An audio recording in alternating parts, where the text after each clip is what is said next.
Here we are in Limmer in Northern Holland on board the Privateer 60, a big new steel trawler yacht from the Dutch yard that will set you back around 1.75 million euros ex-tax.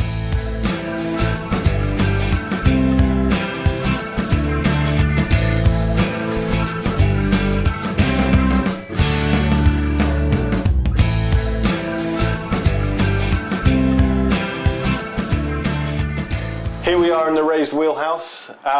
What you've got is a very comprehensive helm position, two enormous screens which give you all the information you could ever possibly want to know about what's going on board. Joystick control for close quarters manoeuvring, two very sensitive throttles, and down below you've got a 6,000 litre fuel tank which is good for 3,000 miles, which will get you across the Atlantic.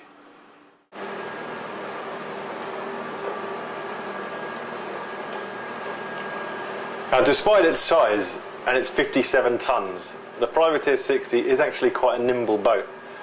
With 5.5 turns lock to lock, you can really swing it round. Your other option is to helm the boat from the flybridge, just up these stairs. Ideally, you'd like a handhold here just to help you up, because they are quite steep. Although it's not on this boat, Privateer have said they'll fit one, no problem. Let's go take a look.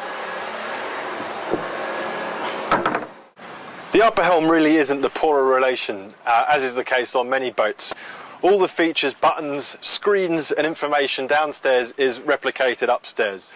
But as you can see, it's a terrible day. So let's get back downstairs.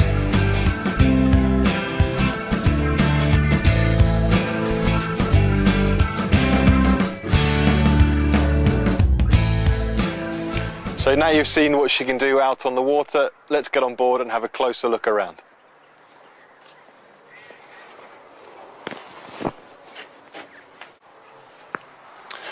The cockpit of the Privateer 60 is a very big space, as you can see, but there are some really great features in here, such as the very solid stainless steel mooring gear. There are 3 doors, one out onto the bathing platform and 2 port to starboard, a cavernous lazarette, more storage under the seats here, but possibly the standout feature is this electronically operated lifting engine access.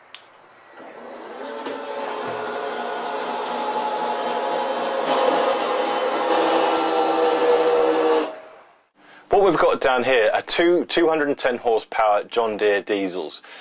There's loads of room, great access either side of both engines for daily service checks and changing oil filters and the like. One thing to point out are these massive alternators on both engines. Each engine actually has 2 alternators, the big ones for powering the onboard systems and smaller standard fit ones which keep the engines isolated from the rest of the onboard electrics.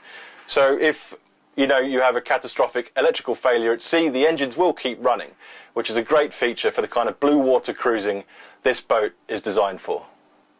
Now you've seen the engine room, let's take a look at some of the more luxurious appointments on the inside of the Privateer 60.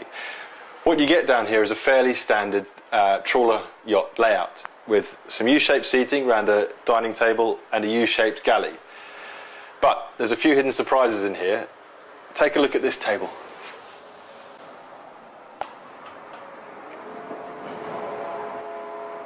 The galley's got some nice touches too. You've got a big fridge, 4-burner hob, a recessed drinks fridge in the countertop, and the obligatory soft closed drawers.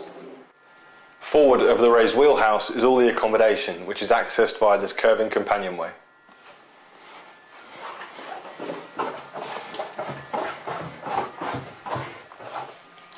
Through here is the midships master cabin.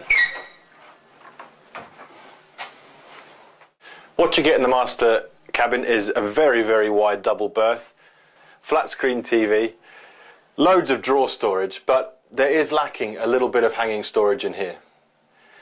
Just over here is the access to the master cabin heads, so let's have a look in there.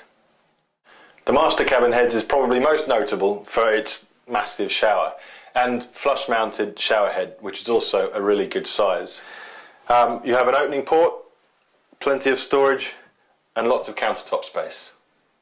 Moving forward down below, what you get is a single berth to starboard, a separate shower and toilet stall, and on this particular boat the owner has spec'd a V-berth in the guest cabin forward.